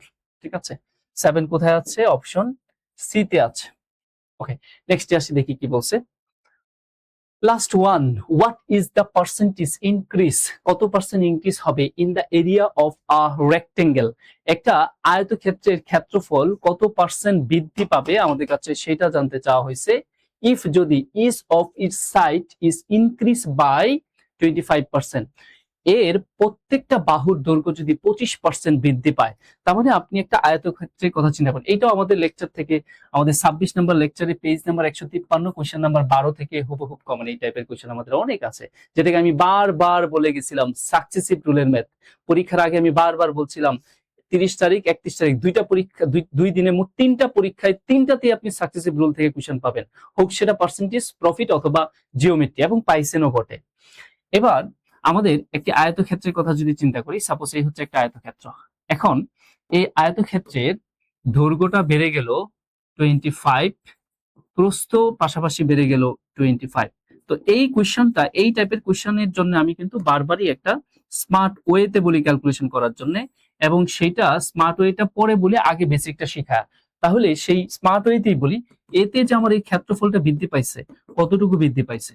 তো আমাদের সূত্রটা ছিল এরকম, যদি বৃদ্ধি পায় তাহলে +25, পরেও যদি বৃদ্ধি পায় +25, এই প্লাস আর এই প্লাস গুণ করলে এখানে হবে +25 × 25 ডিভাইডেড সূত্রের 100। তো এই ক্যালকুলেশন গুলো আপনারা অবাক হইতেই পারেন, কারণ এটা বেসিকটা না বললে আপনার কাছে এরকম অবাক লাগবে। এটা বারবার আসে, আপনারা আমাদের ক্লাসগুলোতে এই জিনিসগুলো বলে থাকে। তাহলে 50 আর এখানে 625 কে 100 দিয়ে ভাগ করলে আমার 625 আর 100 দিয়ে ভাগ করলে দশমিকটা 2 ঘর বামে সরে আসবে। তার মানে যোগ করলে হবে 56.25%। ইয়েস, তার মানে আমাদের 56.25% ছিল আমাদের আনসার। কত? অপশন বি তে আছে।